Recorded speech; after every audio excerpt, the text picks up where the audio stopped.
بسم الله الرحمن الرحيم قل أعوذ برب الناس ملك الناس إله الناس صدق الله.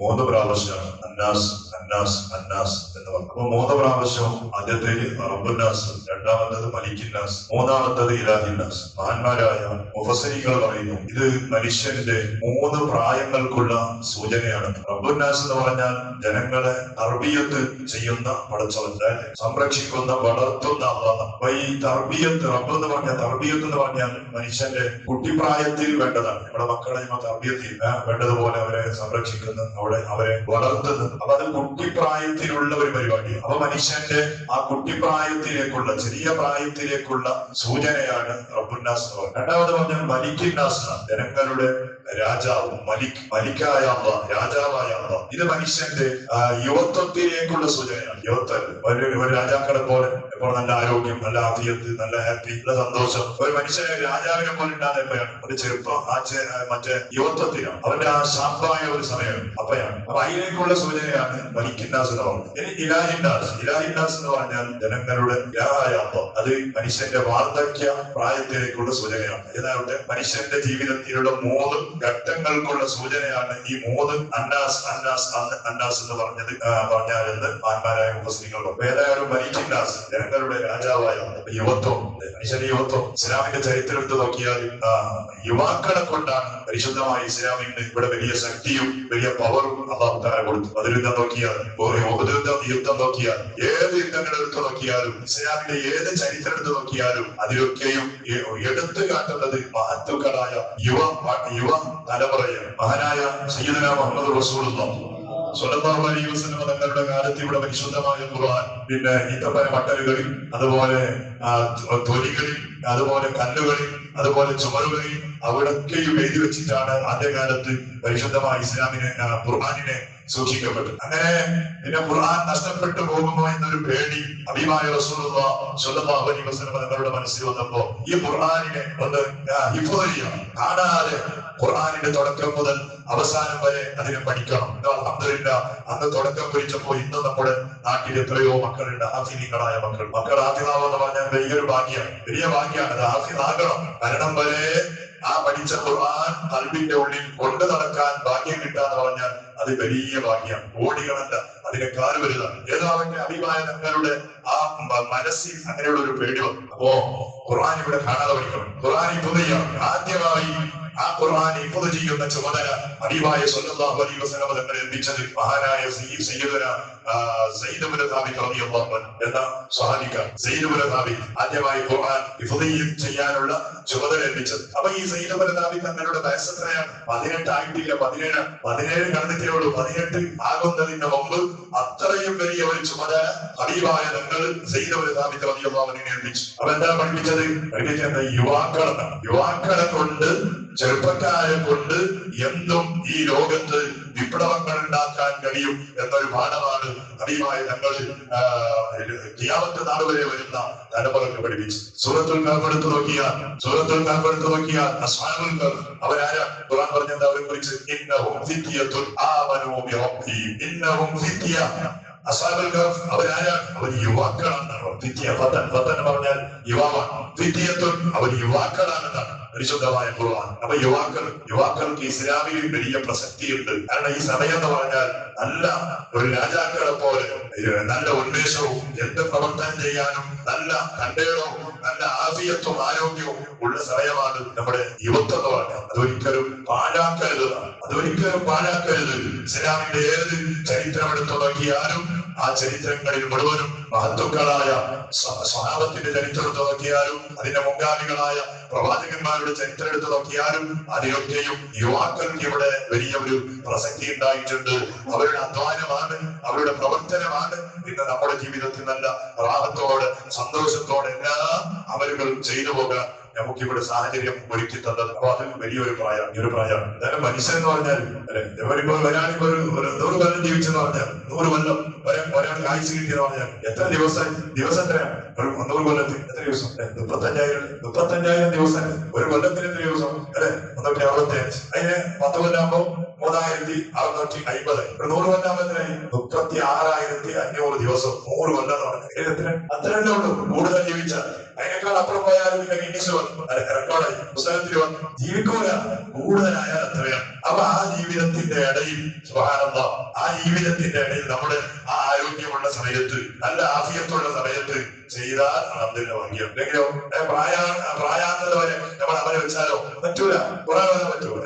കണ്ണുകാഴ്ച വണ്ടി വരാൻ പറ്റുമോ? പറ്റുന്ന മുട്ടുവേദന, അടുത്ത പ്രായം ഇങ്ങനെ ആവുമ്പോ എല്ലാം പോയി. അതെല്ലാം വരുന്നതിന് മുമ്പ് നമ്മുടെ ശരീരത്തിൽ അങ്ങനെയുള്ള അസുഖങ്ങൾ പ്രയാസങ്ങളൊക്കെ പിടികൂടുന്നതിന് മുമ്പ് ഞമ്മോ അവര് ചെയ്താൽ അൽഹംദുലില്ലാഹ് ഭാഗ്യം. ഇവിടെ എത്ര ഈ 36,500 ദിവസവും ഓരോ സെക്കൻഡുകളും അള്ളാഹ്ക്ക് വേണ്ടി നമ്മൾ തിരഞ്ഞു വെച്ചാലും ആഖിറത്തിലേക്ക് അത് മതിയാവൂല. ഇതിന്റെ ഇടയിൽ എന്തെല്ലാം ഉണ്ട്? ഉറക്കുണ്ട്, ചിരിയുണ്ട്, കളിയുണ്ട്, കുറെ പ്രായം കുട്ടിപ്രായമായി പോയി, കുറെ രോഗമായിട്ട് കഴിഞ്ഞ്, കുറെ തിന്നുമ്പോ പോയി, കുറെ തിന്നത് ഇറക്കുമ്പോ പോയി, കുടിക്കുന്നത് ഡൗൺലോഡ് ചെയ്യുമ്പോ അല്ലെ ഏതൊക്കെ സമയത്തിന് പോയി. വിവാദത്തിന്റെ സമയത്തിനാണ് കുറച്ചേ ഉള്ളൂ. ആ കുറച്ചെല്ലാം മുഴുവൻ ചെലവഴിച്ചാലും എന്റെ അടുത്ത് ഞാൻ വലിയൊരു പ്രഭാഷകന്റെ വാദം കേട്ടതാണ്. എന്തോ ഒരു കണക്ക് അടിസ്ഥാനത്തിനായി പറയാം. ഈ സിറാത്ത് പാലത്തിന്റെ മുകളിൽ എത്ര കാലം നടക്കണോ അയാൾ പറഞ്ഞത് 700 കോടി 60 ലക്ഷം 700 കോടി 60 ലക്ഷം 36,000 കൊല്ലം സിറാത്ത് പാലത്തിലൂടെ നടക്കണം. 700 കോടി 60 ലക്ഷം 36,000 കൊല്ലം. നമ്മളെ ഈ 36,500 ദിവസം ഫുള്ളായി വിവാദത്തെടുത്താലും മതിയാ. ആദ്യത്തെ 1 കിലോമീറ്റർ മാസാവില്ല. സിറാത്ത് പാലത്തിന്റെ 1 കിലോമീറ്റർ മാസാവില്ല. ഈ കൊറോണയ്ക്ക് മുമ്പ് നമ്മുടെ ചേട്ടൂർ നടന്നിട്ട് മക്കൾക്ക് നടന്നിട്ട് ചെയ്ത് എത്ര കൊല്ലം? 1 കൊല്ലം ഫുള്ളായിട്ട് നടന്നു. അല്ലെ 1 കൊല്ലം കിലോമീറ്റർ 4,000 കിലോമീറ്റർ 4,000 കിലോമീറ്റർ നടന്നെത്ര? 1 കൊല്ലം. നമ്മുടെ ഈ ദുനിയാവിന്റെ അവസ്ഥയെ പറയും. 1 കൊല്ലം നടന്നിട്ട് 4,000 കിലോമീറ്റർ എത്തിയിട്ടുള്ളൂ. എന്താണ് മനുഷ്യൻ ചെയ്താൽ മതിയോ? എന്താണ് ആഖിറത്തിന്റെ ഒരു ദിവസത്തിന് ഖുർആൻ പറഞ്ഞു? ആഖിറത്തിന്റെ ഒരു ദിവസം ഇവിടുത്തെ 50,000 കൊല്ലം. ഇവിടുത്തെ 50,000 ദിവസമല്ല. നമ്മുടെ മൊത്തം ആയുസ് 100 കൊല്ലം കിട്ടിയാൽ എത്ര ദിവസമാണ് പറഞ്ഞത്? 36,500 ദിവസം. അവിടുത്തെ ഒരു കൊല്ലം ഒരു ദിവസം എന്ന് പറഞ്ഞാൽ എത്രയാണ്? ഇവിടുത്തെ 50,000 ഇതാണ് മനുഷ്യൻ. എന്നിട്ട് നമ്മുടെ ഈ ചെറിയ അമരം കൊണ്ട് നമ്മ വലിയ അഹംഭാവവും നമ്മുടെ ചെറിയൊരു പ്രവർത്തനം കൊണ്ട് നമുക്ക് വലിയ ഒരു ഉള്ളിൽ ഭയങ്കര കോമ്പറ്റീഷൻ പരസ്യരോട് ഞാനായിപ്പോ നമ്മ പാസ്സായി നമുക്ക് ഏകനോട് കിട്ടും, നമുക്ക് അമ്പാനോട്ട് തന്നെ പാസ്സായി 7 പാസ്സാവാൻ മതിയാ. ഈ ആയുസ് കാലം മുഴുവൻ ചെയ്താലും മതിയാവൂല ഉറപ്പാണ്. പക്ഷേ അത് ചെയ്യേണ്ട ഒരു സമയമുണ്ട്. എന്തിനും നല്ല ആരോഗ്യത്തോടെ, ആഫിയത്തോടെ, ഉന്മേഷത്തോടെ, ഒരു മുട്ടുവേദനയില്ലാതെ, ഒരു ക്ഷീണമില്ലാതെ ചെയ്യേണ്ട ഒരു സമയമുണ്ട്. നന്ദി ചെയ്യേണ്ട സമയമാണ്. എപ്പോഴാ? മനുഷ്യന്റെ യുവത്വം. ആ യുവത്വത്തിന് ഒരാൾ ചെയ്താൽ അൽഹംദുലില്ലാഹ് അയാൾ വലിയ ഭാഗ്യവാനാണ്. പിന്നെ പ്രായമാകുമ്പോൾ ഓട്ടോമാറ്റിക് പള്ളിന്നൊക്കെ പണിയാണ്. പിന്നെ എന്തൊക്കെ പണിക്കുണ്ട് പള്ളിന്നൊക്കെ പണിയാണ്. ഞമ്മടെ ജനങ്ങളുടെ അടുത്ത് പോയിട്ട് നമുക്കൊരു കാര്യമില്ല, ഞമ്മടെ കൂട്ടാക്കുന്നില്ല. അപ്പൊ നമ്മുടെ മനസ്സിലൊരു പള്ളിക്ക് പോവാം ആയില്ലേ, കൊപ്പത്തെ പള്ളിന്റെ ഖബർസ്ഥാനിൽ അവിടെ പോകാനായി, മരിക്കാനായി, കുറച്ച് നിസ്കരിക്കാം, നർച്ചില് തൊഴിൽ ചൊല്ലിട്ട് പിന്നെ അന്ന് നമ്മളെ ഉള്ളിലൊരു ചിന്ത വരും. അത് ഓട്ടോമാറ്റിക്കായിട്ട് മനുഷ്യർക്ക് വരുന്നതാ. അപ്പല്ല, ആ ചിന്ത അതിന്റെ സമയം വരുന്നതിന് മുമ്പ് തന്നെ ചിന്തിച്ച് അതിനു വേണ്ടി നമ്മൾ ഒരുങ്ങുന്നുണ്ടോ എന്നാൽ അതിന്റെ സവാബ് കൂടും, പ്രതിഫലം കൂടും. മരണം മുന്നിൽ കണ്ടിട്ടാണ് മഹാന്മാരായ ബദരീങ്ങൾ അബൂജഹലിന്റെ ഉത്തുബത്തിന്റെ മുന്നിലേക്ക് ഇറങ്ങിപ്പോയത്. മരിക്കണമെന്ന നിയത്തോടെയാണ്. ഒതിയുദ്ധത്തിന് സുബ്ഹാനല്ലാഹ് ഒരു സ്വാമി ഉണ്ടായിരുന്നു, മുടന്തന നടക്കാൻ കഴിയുന്നില്ല. മുടന്തൻ നമ്മുടെ നാട്ടിൽ എന്താ പറയുന്നത്? മുടന്തല്ലേ മുടന്തൻ നടക്കാൻ കഴിയുന്നില്ല. അയാള് ഹബീബായ റസൂലുള്ളാഹി സ്വല്ലല്ലാഹു അലൈഹി വസല്ലം തങ്ങളുടെ അടുത്ത് പോയിട്ട് പറഞ്ഞു, യാ റസൂലല്ലാഹ്, എനിക്ക് ഒതിയുദ്ധത്തിൽ വരണം നബിയെ, എനിക്ക് അവിടെ ഭരിക്കാതെ വന്നേനെയാണ്, എനിക്ക് അവിടെ ശരീരാകണം. ഹബീബായ നിങ്ങൾ പറഞ്ഞു പറ്റൂല, നടക്കാൻ പറ്റുന്നില്ല, യുദ്ധത്തിലേക്കല്ലേ പോകുന്നത്. ഇപ്പൊ ഞമ്മ ഫുട്ബോൾ കളിക്കുന്നുണ്ടെങ്കിൽ ആ മുടന്തനെ കൂട്ടോ കളിക്കും. കാരണം പറ്റല, കളിക്കാൻ തോറ്റു പോകും. എന്നെ കൊണ്ട് ഒരു മെമ്പർ താണെന്നെങ്കിൽ കളി തോറ്റു പോകും. ഹബീബായ ഞങ്ങൾ പറഞ്ഞു പറ്റൂല, പറ്റല, എനിക്ക് നടക്കാൻ പറ്റുന്നില്ല. അയാൾ കരഞ്ഞുകൊണ്ട് ഹബീബായ ഞങ്ങളോട് പറഞ്ഞു, ഇല്ല നബിയെ, എനിക്ക് ആ യുദ്ധത്തിലേക്ക് വരാതിരിക്കാൻ പറ്റൂല. എന്റെ മനസ്സിൽ ആ ഉഹുദ് ഭൂമിയിൽ വെച്ച് ഷഹീദായി പോകണമെന്ന നീയത്താണ് എന്റെ മനസ്സിലുള്ളത്. ഹബീബായ തങ്ങൾ ഗ്രീൻ സിഗ്നൽ കൊടുത്തു.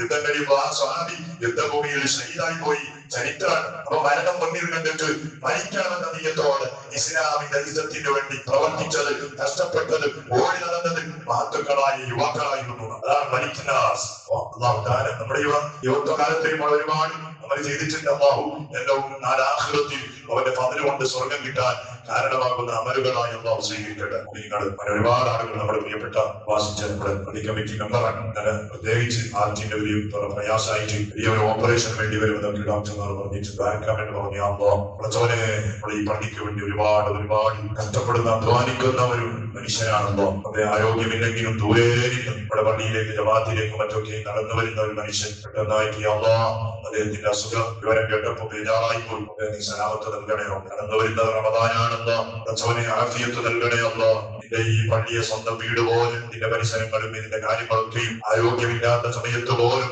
അതിനു വേണ്ടി ഓടി നടന്ന് അതിനു വേണ്ടി അധ്വാനിച്ച ഒരു മനുഷ്യനാണ്. അദ്ദേഹത്തിന്റെ ഹൃദയയുടെ വർക്കത്തുകൊണ്ട് ആരോഗ്യത്തിന്റെ നീ നല്ല ഉന്മേഷം നൽകണമല്ലോ. ഡോക്ടർമാരെ അത്ഭുതപ്പെടുത്തുന്ന രൂപത്തിലുള്ള നിന്റെ മുതിർത്തുകൊണ്ടുള്ള ശിഫാറ് നൽകണമല്ലോ. നിന്റെ മുതിർത്തുകൊണ്ടുള്ള ശിഫാറ് നൽകണമല്ലോ. ഒരുപാട് രോഗികൾ, ക്യാൻസറും അതുപോലെ ഡയാലിസിസ് ചെയ്യപ്പെടുന്ന രോഗികൾ, ഹൃദയ സംബന്ധമായ രോഗികൾ, മുട്ടുവേദന, നടുവേദന, ശരീരത്തിന്റെ പല ഭാഗങ്ങൾ വേദനകൾ, ഓപ്പറേഷനായി ഹോസ്പിറ്റലിൽ കിടക്കുന്ന ഒരുപാട് സഹോദരിമാർ, അവർക്കൊക്കെയും നീ താമായ കാമിലായ ആജിലായ ശിഫാറ് നൽകുന്നോ, ശിഫാറ് നൽകുന്നോ. നമുക്ക് തന്ന ആഫിയത്ത്, ആരോഗ്യം മരണം വരെ നീ നിലനിർത്തണയാവുന്ന അള്ളാഹ് പരിശുദ്ധമായ അവർക്ക് വേണ്ടി കരുതി നിൽക്കുന്ന ആളുകളുടെ പറച്ചോനെ അവരുടെ കാര്യങ്ങൾ മുഴുവൻ നീ ഏറ്റെടുക്കണേ അള്ളാഹ്, പ്രാർത്ഥിയാക്കണേ അള്ളാഹ്. ആരോഗ്യം നിലനിർത്തണയാവുന്ന ആഫിയത്ത് നിലനിർത്തണേ അള്ളാഹ്. ഗൾഫിലും മറ്റും അധ്വാനിക്കുന്ന നമ്മുടെ കുടുംബങ്ങളും നാട്ടുകാരും സ്നേഹിതന്മാരും വസിയ്യത്തുള്ളവരും പടച്ചവനെ നമ്മുടെ പള്ളി, നമ്മുടെ പള്ളിയുടെ പരിസരങ്ങളിൽ, നമ്മുടെ നാട്ടിലുള്ള പാപങ്ങളും ദീനീ സ്ഥാപനങ്ങളും അവർക്കൊക്കെയും അധ്വാനികളായ പാവങ്ങളായ പ്രവാസികളായ മുഅ്മിനീങ്ങൾ അവർക്ക് നീ വലിയ ബറക്കത്ത് നൽകണേ അല്ലാഹ്, ഖൈർ നൽകണേ അല്ലാഹ്, സന്തോഷം നൽകണേ അല്ലാഹ്. അവർ ചെയ്യുന്ന എല്ലാ പ്രവർത്തനങ്ങളിലും വലിയ പുരോഗതി നൽകണേ അല്ലാഹ്. ഞങ്ങൾ ചെയ്യുന്ന ജോലി, നമ്മുടെ കച്ചവടങ്ങളും നാട്ടുകാരായ പലരും പല രൂപത്തിലുള്ള ബിസിനസ് മേഖലകളിൽ ബന്ധപ്പെടുന്നവരാ, കടലിൽ ചെന്ന് അധ്വാനിക്കുന്നവരാ, എല്ലാവർക്കും റമദാനിന് മുമ്പ് പടച്ചവനെ ഹൈറാത്തിന്റെ വഴികൾ നീ തുറന്നു കൊടുക്കണേ അല്ലാഹ്, സന്തോഷത്തിന്റെ വഴികൾ നീ തുറക്കണേ അല്ലാഹ്. നമ്മുടെ മദ്രസ ഈ കൊല്ലത്തിന്റെ വിദ്യാഭ്യാസത്തിന് അവസാനം കുറിക്കുകയാണ്. നമ്മുടെ മക്കൾ പഠിച്ചത് മുഴുവനും ഫലപ്രദമായ അറിവുകളാക്കി കൊടുക്കണേ അമ്മനെ. നിശ്ചയിക്കുന്ന മക്കളാക്കണേ അമ്മ, ഇബാദത്ത് ചെയ്യുന്ന മക്കളാക്കണേ അമ്മ, അതമുള്ള മക്കളാക്കി തരണേ അമ്മ, അനുസരണയുള്ള മക്കളാക്കി തരണേ അമ്മ. പഠിച്ച ഓരോ അറിവുകളും ആഖിറത്തിൽ ഉപകരിക്കുന്ന, മാതാപിതാക്കൾക്ക് നഫ ചെയ്യുന്ന, നിന്റെ ദീനിന് ഗുണം പഠിക്കുന്ന അറിവുകളായി നീ ആക്കി കൊടുക്കണേ അല്ലാഹ്. ബിഹഖി സയ്യിദിനാ മുഹമ്മദിൻ സ്വല്ലല്ലാഹു അലൈഹി വസല്ലം. ഹസ്ബുനല്ലാഹ് നിഅമൽ മൗലാ വനിഅമൽ നസീർ. ഹസ്ബുനല്ലാഹ് വനിഅമൽ വകീൽ. നിഅമൽ മൗലാ വനിഅമൽ നസീർ. ഹസ്ബുനല്ലാഹ് വനിഅമൽ വകീൽ. നിഅമൽ മൗലാ വനിഅമൽ നസീർ.